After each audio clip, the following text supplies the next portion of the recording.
Hello बच्चों, कैसे हो आप सब। स्वागत है आपका प्रोजेक्ट बाय ऑनलाइन के यूट्यूब चैनल पे। आज हम पढ़ने वाले हैं क्लास 10 का चैप्टर नंबर 5 पार्ट 2। इस वीडियो में हम बात करेंगे कि जो आपकी एक्सरसाइज है 5.2 उसमें कौन से कॉन्सेप्ट बनते हैं। ठीक है, तो हमें 5.2 में बेसिकली किसके बारे में पढ़ना है? nth टर्म ऑफ एपी, यानी nवा पद, वापद के बारे में बात करना है। एंड देन उसके बाद हम क्या करेंगे? Question practice. तो इससे पहले समझ लेते हैं कि जो फर्स्ट एक्सरसाइज है 5.1, उससे जो कॉन्सेप्ट आते हैं जो इस एक्सरसाइज में हेल्पफुल है वो क्या है कि डी निकालने का फॉर्मूला क्या होगा? किसी भी आगे वाले टर्म में से या आगे वाला टर्म में से पीछे वाला टर्म क्या कर दोगे? माइनस। जैसे मैं कहता हूं A3 और A4 दिया है, आपको डी बताना है, तो डी के लिए क्या करोगे? A4 minus A3। हमेशा आगे वाले टर्म में से पीछे वाला टर्म क्या कर दोगे? माइनस। आगे वाले पद में से पीछे वाला पद क्या कर दोगे? माइनस। एक तो ये चीज हमने पढ़ी थी। और एपिक कब बनेगी? जब सबका कॉमन डिफरेंस क्या होगा? सेम, यानी जो नंबर ऐड हो रहा है वो ऐड वाला नंबर क्या होना चाहिए? सेम। ये था फर्स्ट एक्सरसाइज का कॉन्सेप्ट। आते हैं सेकंड एक्सरसाइज में, जिसे हम बोलते हैं nth term of an AP. तो कोई भी nth टर्म बताना है कि 8वां टर्म क्या होगा, 9वां टर्म क्या होगा, 10वां टर्म क्या होगा, 12वां टर्म क्या होगा। यानी एपी में पहले कदम, दूसरे कदम, तीसरे कदम, चौथे कदम, 5वें, 10वें, 15वें, ऐसे ऐसे आप आगे बढ़ोगे तो उस पद की वैल्यू क्या होगी, वो वैल्यू कैसे निकालेंगे? समझ रहे हो आप? वो वैल्यू बताने के लिए हम क्या बोलते हैं? nth term of an AP. Formula क्या होता है आपके पास वो वैल्यू बताने का? एन का फॉर्मूला होता है आपके पास a plus N minus one into में डी। इस फॉर्मूले को बस याद रखना है, पूरी एक्सरसाइज इसी के ऊपर है। एक फॉर्मूला, सारी एक्सरसाइज। ठीक है, अब मैं इस फॉर्मूले से पूछूं कि आप बताओ कि पहला टर्म, दूसरा टर्म, तीसरा टर्म। अगर कोई पूछे कि बताओ पहला टर्म क्या है, दूसरा टर्म क्या है, तीसरा टर्म क्या है, ऐसे डायरेक्ट फॉर्मूला पूछे, तो यहाँ पे पहला, दूसरा, तीसरा, यानी हर जगह आपको n की जगह 1 रख दोगे तो पहला आ जाएगा, n की जगह 2 रख दो दूसरा, n की जगह 3 रख दोगे तो क्या आ जाएगा? तीसरा। आप 2 पुट करके देखो, तो 2 रखूंगा तो क्या बन जाएगा? a प्लस 2 माइनस 1 इंटू में d, यानी ये क्या बन जाएगा? a प्लस, ये आपके पास 2 माइनस वन, वन वन को d से करेंगे क्या हो जाएगा? d। यानी a2 का फॉर्मूला क्या आया? a plus D. अगर पूछो a3 का फॉर्मूला बताओ, तो आप n की जगह 3 पुट कर दो, a plus 3 minus one into में d। ये बन जाएगा आपके पास a प्लस 3 माइनस वन कितना हो गया? 2, और d से मल्टीप्लाई करेंगे 2d। तो एक सीरीज देखने को मिल रही है। क्या मिल रही है कि a2 बोला तो a प्लस 1d, यहाँ पे कुछ नहीं हुआ। a3 बोला तो a प्लस 2d, यानी d एक बार क्या हो जा रहा है? कम। d एक बार क्या हो जा रहा है? कम। वैसे अगर मैं पूछूं कि बताओ a5 की वैल्यू बताओ, तो a5 का फॉर्मूला क्या होगा? a तो होगा ही होगा प्लस में, इस d को एक बार क्या कर देना है? कम, यानी 5 पूछा है तो कितना हो जाएगा? अच्छा, ये एक सिंपल फॉर्मूला याद रखना है माइंड में। ये फॉर्मूला तो है ही हमारे पास, बट शॉर्टकट क्या है कि a5 पूछे तो डायरेक्ट a प्लस 4d, आप इससे भी निकाल सकते हो। ठीक है, अगर पूछो कि a99 बताओ, तो a99 का फॉर्मूला क्या होगा? a प्लस 99 से एक कम, यानी 98d। ये बेसिक चीज को याद रखना कि जब भी फॉर्मूला पूछता है आपके पास या फिर कोई क्वेश्चन पूछेगा तो एक कम करके डी से क्या कर दो? मल्टीप्लाई। इसके बेसिस पे क्वेश्चन जो होंगे, बस आपको क्वेश्चन को समझना है कि कौन कौन से अलग टाइप के क्वेश्चन है। फॉर्मूला एक है, उसके क्वेश्चन अलग अलग वैरायटी के। तो उसके लिए आपको एक सिंपल सी चीज माइंड में रखनी है, वो क्या है कि जिस क्वेश्चन में लिख रहा है टीएस टर्म, यानी वापद, तो वहां पे आपको हमेशा निकालना है एन। जहां पे भी टीएस टर्म दिखेगा यानी वहां पे आपको क्या निकालना है? एन। टीएस टर्म का मतलब जैसे fifth term, six term, 24th term, ऐसे टीएस टर्म वाले जो भी ऊपर लगेगा टीएच, वैसे वाले टर्म। जहां पे भी आपको बस टर्म पूछेगा यानी पद, वहां पे आपको हमेशा निकालना होता है एन। ठीक, यानी फिफ्थ टर्म क्या होगा, सिक्स्थ टर्म क्या होगा, वहां पे टर्म होगा बस। कौन सा टर्म ये है, कौन सा टर्म वो है, ऐसे करके क्वेश्चन है। ठीक है, वहां पे आपको टीएच वाली वैल्यू नहीं होगी। टीएच वाले का मतलब एल निकालना है, टर्म का मतलब आपको क्या निकालना है? ठीक है, अब मैं कहता हूं किसी क्वेश्चन पूछा है एन निकालो, एन समझ में आएगा? वहां पे क्या लिखा होगा? टीएच। तो एन निकाले को बोलेगा तो जो वैल्यू होगी वो किसकी होगी? एन की, मतलब जो दिया होगा। अगर कहीं पे पूछ रहा है एन निकालो यानी टर्म बताओ, तो जो वैल्यू दी है वो किसकी होगी? एन। ये प्रैक्टिकली समझते हैं आखिरकार होता कैसे। बस अभी इतना माइंड में रखना है कि टीएस टर्म का मतलब एन निकालना है, टर्म का मतलब एन निकालना है, बस इतनी सी कॉन्सेप्ट रखनी माइंड में, ठीक है। क्वेश्चन प्रैक्टिस पे आते हैं। जैसे मान लो ये क्वेश्चन है find the 10th term of the AP, 10th TH का मतलब आप क्या समझे कि हमें यहाँ पे क्या बताना है, एन।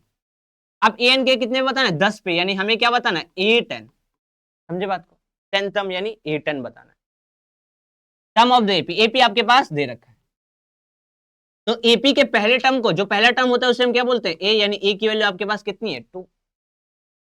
डी निकालने के क्या करते हैं, आगे वाले टर्म में से पीछे वाला टर्म माइनस, यानी A2 माइनस A1। कहने का मतलब क्या होगा, 7 माइनस 2, यानी ये आपके पास कितना आ जाएगा, 5। डी की वैल्यू आपके पास कितनी आएगी, 5। अब क्वेश्चन पूछा A10, तो A10 निकालने के लिए अभी मैंने शॉर्टकट फॉर्मूला क्या कहा कि जो भी निकालना हो ए तो लिख दो और उससे एक कम, तो उससे एक कम क्या हो जाएगा आपके पास। अब पूछो A10 का फॉर्मूला, तो A10 का फॉर्मूला क्या होगा, A प्लस एक कम 10 से कम क्या हो जाएगा, 10। इस फॉर्मूले से पुट कर दो, आपसे 10 पूछा है, 10 निकाल लो, तो यहां से A10 क्या होगा आपके पास, ए की वैल्यू क्या है 2 प्लस 9 इंटू डी की वैल्यू क्या है 5, ये आपके पास क्या आ जाएगा 2 प्लस 45, यानी आपके पास A10 जो है वो A10 आ गया 47। A10 की वैल्यू कितनी आ गई 40। तो समझे आप कि TH का मतलब एन निकालना होता है, एन का मतलब जो A10 A12 A13 कुछ भी दे रखा हो वो निकाल। एक और क्वेश्चन करते हैं, एन वाला समझते हैं कि एन वाला पार्ट क्या कहता है। अब यहाँ पे क्वेश्चन क्या है, which term of the AP, which term of the AP, तो यहाँ पे ओनली टर्म है। टर्म का मतलब हमें क्या निकालना है, एन निकालना है, तो इसका उल्टा दिया होगा, उल्टा दिया होगा मतलब जो वैल्यू होगी वो किसकी वैल्यू होगी, एन की। तो एपी आपके पास 21 18 15 इज -1, तो कौन सा टर्म, सॉरी -81, तो कौन सा टर्म क्या है, -81। -81 कहने का मतलब ये है कि आप an की वैल्यू कितनी पुट करोगे, -81, और निकालोगे क्या n, क्योंकि हमेशा उल्टा दिया होता है, हमेशा उल्टा रहेगा। तो an का फॉर्मूला क्या होता है आपके पास, an is equal to a plus n minus 1 into में d, वैल्यू पुट कर दो आप, an की वैल्यू कितनी है -81 रख दो यहाँ पे, a यानी पहला टर्म कितना है 21 प्लस n माइनस 1, n तो हमने निकालना है, क्यों निकालना है, क्योंकि क्वेश्चन में क्या बोला है टर्म। डी का मतलब आगे वाले में से पीछे वाला क्या कर दोगे माइनस, यानी डी क्या होगा 18 माइनस 21, यानी आपके पास कितना जाएगा माइनस का 3, ठीक है, यहां पे रख दो माइनस का 3, तो क्या बन जाएगा -81, ये प्लस से इधर आ गया -21 इज इक्वल टू, ये क्या है n माइनस 1 इंटू में माइनस का 3। इसे सॉल्व कर लो आप, ये कितना हो जाएगा 2, ठीक है, माइनस का 102 is equal to n minus 1 into में माइनस का 3। अब ये -3 इधर मल्टीप्लाई में इधर जाएगा, डिवाइड में क्या बन जाएगा -102 बट्टे -103 is equal to n minus 1। इसको आप सॉल्व करो, माइनस से माइनस कटा, इसको इससे डिवाइड करेंगे तो हमारे पास क्या आ जाएगा 3 4 34 is equal to n minus, हमें किसकी वैल्यू बतानी थी n की, तो माइनस इधर भेज दो प्लस, यानी 34 प्लस 1 इज इक्वल टू में n। कहने का मतलब ये है कि n की वैल्यू आपके पास कितनी आ गई 30, n की वैल्यू 35 का मतलब क्या है कि जब आप ऐसे first second third fourth fifth sixth seventh 8 9 10 11 12 ऐसे जब 35 तक गिनोगे तो 35 टर्म की वैल्यू जो आएगी वो क्या आएगी माइनस का 81। जैसे पहले टर्म का 21 है, दूसरे का 18 है, तीसरे का 15 है, तो ऐसे जब 35 बार काउंट करोगे तो 35वां क्या होगा माइनस का 80, ठीक है। ये है मतलब टीएस टर्म का और टर्म का, ठीक है। इस पे आप बहुत सारे और भी क्वेश्चन कर सकते हो, कोई सी भी एपी लिस्ट ऑफ नंबर बनाओ, 15वां 20वां कुछ भी कर सकते हो आप, एक्सरसाइज की प्रैक्टिस भी कर सकते हो, एक्सरसाइज के क्वेश्चन। आगे चलते हैं, इससे थोड़े हटके क्वेश्चन बनाते हैं। हटके कहने का मतलब क्या है कि एक क्वेश्चन आता है लास्ट टर्म से, ठीक है, लास्ट टर्म से कैसे पूछता है क्वेश्चन, जैसे है फाइंड द 11th टर्म। अब आपको क्या दिखा टीएसएम, टीएसएम का मतलब क्या निकालना है एन, एन कितने पे 11 पे, यानी क्या निकालना है आपको A11। फॉर्मूला पूछूं सीधा बोलोगे आप ए लिख दो और 11 से 1 कम कर दो, कितना हो जाएगा 10d, सिंपल। A11 का फॉर्मूला पता चल गया हमें, ठीक है। अब कहां से निकालना है, from the last term, last term से बताना है 11वां टर्म, यानी आप कहां से आओगे पीछे से, ये लास्ट टर्म है, इस लास्ट टर्म से इधर की तरफ आओगे और इधर से कौन सा टर्म बताना है 11वां। तो लास्ट जब भी क्वेश्चन, एक सिंपल सी चीज क्या है कि जब भी लास्ट टर्म का क्वेश्चन आए, कहीं पे भी देखिए लास्ट टर्म, तो आप उसको रिवर्स कर दो। एपी को आपको क्या कर देना है, रिवर्स। ये लास्ट टर्म का क्वेश्चन है, आपको इसको क्या कर देना है, रिवर्स। रिवर्स करने का मतलब इसको ऐसे उल्टा लिख दो। क्वेश्चन है, इसको सिंपल सा ऐसे उल्टा लिखने का मतलब -62 पहले आ जाएगा, फिर डॉट डॉट है तो डॉट डॉट लगा दो, फिर ये भी उल्टा हो गया, यानी पहले कौन आ जाएगा 4, फिर कौन आएगा 7, देन कौन आएगा 10। ये बन गया एपी। यानी लास्ट से बताना है तो लास्ट को पहले कर दो, देन आप आंसर निकाल लो। अब यहां से पूछो कि बताओ ए बताओ, तो ए आपके पास क्या है, -62। अगर मैं पूछूं डी, तो डी का मतलब आगे वाले में से पीछे वाला माइनस, आगे वाले आपके पास कितना है 7 - 4, यानी आपके पास कितना जाएगा 3। ए पता है, डी पता है, क्या आप A11 नहीं निकाल सकते, जरूर निकाल सकते। ए की वैल्यू क्या है आपके पास -62, यहां रख दो, -60 प्लस 10 इंटू में डी की वैल्यू आपके पास क्या है 3, तो यहाँ पे रख दो 3, क्या आ जाएगा -62 प्लस ये आपके पास कितना हो जाएगा 30, यानी आपके पास आएगा -30, यानी 11वां टर्म लास्ट से क्या आपके पास -32। और अलग टाइप के क्वेश्चन देखते हैं, जैसे मान लो ये क्वेश्चन है कि 17th term of an AP, जो 17वां पद है, 17th टर्म है, एक्सीड का मतलब होता है ज्यादा, ठीक है, exceed it's 10th term by 7, find common difference, यानी डी बताना है। तो क्वेश्चन को सिंपल समझो, जैसे मैं कहता हूं कि मेरे पास जितने भी रुपए हैं वो किसी सेकंड पर्सन से 5 ज्यादा है। मेरे पास जितने भी रुपए हैं वो किसी सेकंड पर्सन, कोई दूसरा पर्सन है, उससे 5 रुपए ज्यादा है। तो अगर दोनों को इक्वल करना है, दोनों को इक्वल करना है, मेरे पैसे उसके पैसे को, तो आप क्या करोगे, अगर मेरे में 5 जोड़ दोगे तो मेरे पास तो पहले से ज्यादा है और ज्यादा हो जाएगा। बट अगर आप कम वाले में 5 रुपए जोड़ दोगे तो मेरी भी क्वांटिटी और उसकी भी क्वांटिटी, दोनों की क्वांटिटी क्या हो जाएगी, सेम। कहने का मतलब ये है कि 10वां टर्म जो है वो कितना 17वां टर्म जो है वो कितना ज्यादा है 7, किससे ज्यादा है 10वें टर्म से। 7वां टर्म जो है वो 7 ज्यादा है किससे, 10वें टर्म से। कहने का मतलब ये है कि जो 17वां टर्म है A17 वो किससे ज्यादा है 10वें टर्म से, कितना ज्यादा है 7। तो ज्यादा कम वाले में जोड़ूंगा जब भी तो दोनों आपस में इक्वल होंगे, ज्यादा वाले में जोड़ दूंगा वो तो और ज्यादा बढ़ जाएगा। अब यहाँ पे आप दोनों का फॉर्मूला लिख दो। पूछूं A17 का फॉर्मूला क्या कहोगे आप, कि A प्लस 1 कम कर दो 16D। दूसरा A10 का फॉर्मूला पूछूं क्या बोल दोगे, A प्लस 10 से कम 9D प्लस में से। अब इधर भी A इधर भी A से ये क्या हो जाएगा कैंसर, ये प्लस से इधर भेज दो माइनस, यानी 16D minus 9D is equal to क्या आ जाएगा 7। ये आपके पास आ जाएगा 7D इज इक्वल टू में 7, 7 से 7 कैंसिल आउट हुआ, कॉमन डिफरेंस आपके पास क्या आ गया, यानी जो D की वैल्यू है वो D की वैल्यू आपके पास कितनी है। ऐसे और भी क्वेश्चन होंगे, आपको हमेशा याद रखना है एक्सीड वाले में कि जो कम है उसमें जोड़ना है आपको, जो क्वांटिटी कम है उसमें हमेशा ऐड ऑन करना है, ठीक है।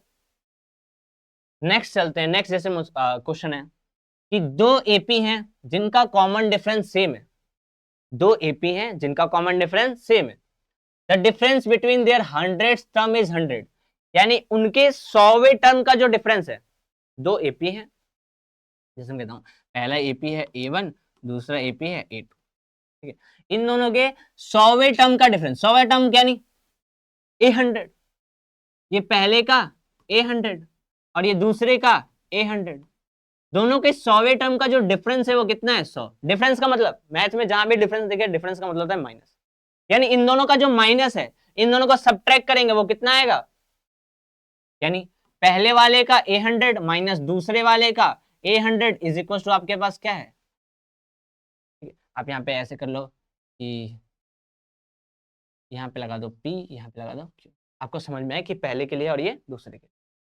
तो पहले वाले के लिए पूछूं 100वें टर्म निकालने का फॉर्मूला, तो 100 टर्म निकालने का formula A plus 99D minus यहाँ पे 100वें टर्म का formula A plus 99 is equal to, अलग करने के लिए आप यहाँ लगा दो P, यहाँ लगा दो Q। अब माइनस ओपन करेंगे तो क्या बन जाएगा 99D minus AQ minus 99 is equal to. अब क्वेश्चन माइंड में आना चाहिए कि हमने A को अलग करने के लिए P और Q लगा दो, भाई आपने D को अलग क्यों नहीं करा, D भी तो दोनों का अलग अलग होगा, AP का जरूरी थोड़ी है A और D सेम ही हो। तो क्वेश्चन में ऑलरेडी कहा था कि दो AP हैं जिनका कॉमन डिफरेंस सेम है, कॉमन डिफरेंस सेम का मतलब ये तो D तो सेम ही है, सेम कहने का मतलब ये प्लस 99 और ये माइनस 99 दोनों आपस में क्या हो जाएंगे, कैंसिल। बचेगा क्या आपके पास कि पहले वाले का a माइनस दूसरे वाले का a, और इन दोनों का जो डिफरेंस है वो आपके पास कितना है। क्वेश्चन क्या पूछा आगे, what is the difference between their 1000 terms, यानी हजारवें टर्म का डिफरेंस क्या होगा। 100वें टर्म का डिफरेंस 100 है, तो बताओ हजारवें टर्म का डिफरेंस क्या होगा। तो सिंपल सा क्या करेंगे अब हम कि पहले वाले के लिए हजारवा टर्म माइनस दूसरे वाले के लिए हजारवा टर्म, यही तो है ना 1000 टर्म का निकालना फॉर्मूला। अब ये फॉर्मूला क्या होगा, अगर पूछूं हजारवें टर्म का फॉर्मूला तो क्या बोलोगे, a plus 999d minus a plus 999d, bracket लगा दोगे भाई, बाहर माइनस लगा, क्या बन जाएगा, a plus 999d minus a minus 999d। अलग करने के लिए यहाँ पे लगा दो p, यहाँ लगा दो q। क्यों कहा, क्योंकि ये पहले के लिए है और ये दूसरे के लिए, पहला एपी के लिए है और ये दूसरे एपी के लिए। अब दोनों का डी तो सेम है, तो प्लस डी से माइनस डी क्या हो जाएगा, कैंसिल। बचेगा क्या आपके पास, A P minus A Q. ये पी किसके लिए है, पहले वाले एपी के लिए, ये क्यू किसके लिए है, दूसरे वाले के लिए। अब एपी माइनस ए क्यू आया सॉल्व करने के बाद, और एपी माइनस ए क्यू पहले ही कितना निकाल रखा है 100, यानी जो हजारवें टर्म का डिफरेंस है वो भी कितना होगा 100। ये एक और एक्स्ट्रा क्वेश्चन हो गया। एक लास्ट क्वेश्चन आता है इक्वेशन वाला, वो इक्वेशन पता होना चाहिए आपको। क्या कहता है क्वेश्चन, क्वेश्चन कहता है कि अगर 5वां टर्म 5 है और 15वां टर्म 15 है, 5वां टर्म 5 है 15वां टर्म 15 है, तो इसमें पूछता क्या क्या है, पूछेगा आपसे 20वां टर्म बताओ, 25वां टर्म बताओ, पूछेगा आपसे एपी बताओ, पूछेगा आपसे डी बताओ, पूछेगा आपसे पहला टर्म बताओ। ये 5 चीजें पूछता है। क्या क्या पूछेगा इसमें, या तो आपसे पूछ लेगा ए बताओ, या तो पूछ लेगा डी बताओ, या तो पूछ लेगा A20 बताओ, A20 A15 कुछ भी पूछे, या तो आपसे पूछ लेगा एपी बताओ। तो ये सारी चीजें हम बता सकते हैं, बस हमें क्या पता चलो ए और डी। अगर ए डी पता चल गया, A20 बता सकते, ए डी पता चल गया तो एपी बता सकते हो। तो ए डी निकालने के लिए इक्वेशन बनाते हैं। इक्वेशन कैसे कि 5वां टर्म 5 है, 5वें टर्म का फॉर्मूला पूछो क्या बोलोगे आप, a प्लस एक कम कर दो 4d इक्वल टू में 5। अगर आपसे पूछो 15वें टर्म का, 15 टर्म कितना है आपके पास 15, तो फॉर्मूला क्या, एक कम कर दोगे, यानी a प्लस 15 में से एक गया, ठीक है। ये बन गया फर्स्ट इक्वेशन, ये बन गया सेकंड इक्वेशन। हमेशा इस टाइप के क्वेश्चन में माइनस कर देना है आपको। यानी पहला क्या है, a plus 4d equal to में 5, दूसरा क्या है a plus 14d equal to में 15। दोनों को माइनस करोगे यानी दोनों तरफ माइनस का सिंबल, माइनस में सिंबल चेंज कर देते हैं। अब प्लस माइनस ए गया, -14 प्लस का 4 क्या होगा, माइनस का 10d इज इक्वल टू, ये करेंगे क्या आएगा माइनस का 10, है ना भाई। -10 से -10 कटा, डी आपके पास क्या आ गया, डी आ गया 1। हमेशा सॉल्व करोगे हमेशा डी आएगा, ऑलवेज।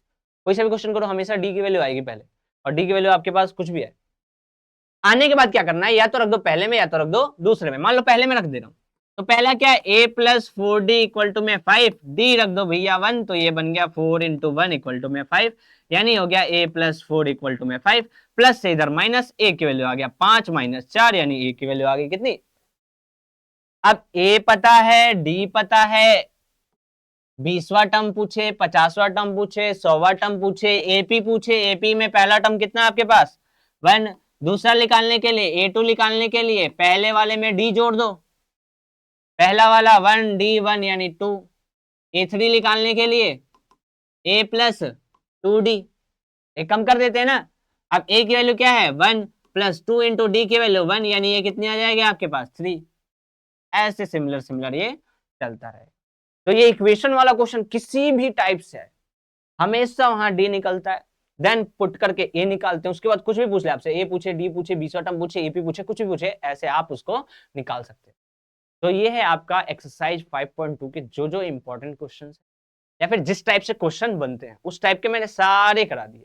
अब आपको थोड़ा सा माइंड लगाना है और क्वेश्चन को खुद से ट्राई करना है। अलग टाइप के क्या आ सकते हैं मैं आपको बता दे रहा हूँ। एक अलग टाइप का आता है कि बोलेगा कि तीसरे टर्म और 5वें टर्म का जो सम है वो 4 है, दूसरे टर्म और छठे टर्म का सम जो है वो 8 है, बताओ डी क्या होगा। ऐसा आता है क्वेश्चन एक इस टाइप का क्वेश्चन हो गया, ठीक है। एक जो मैंने एक्सीड वाला बताया, तो एक्सीड वाले से हटके क्या आएगा कि इससे 20 ज्यादा है, इससे 10 ज्यादा है, एक इस टाइप का क्वेश्चन। अगर आपको ये पूरा आ गया तो ऑफकोर्स ये बात है, आप उस टाइप के भी क्वेश्चन कर सकते हो, वो नॉर्मल है अगर आपको ये सारे एवरेज क्वेश्चन आ जाते हैं। ठीक है, मिलते हैं नेक्स्ट वीडियो में जिसमें हम बात करेंगे एक्सरसाइज 5.3।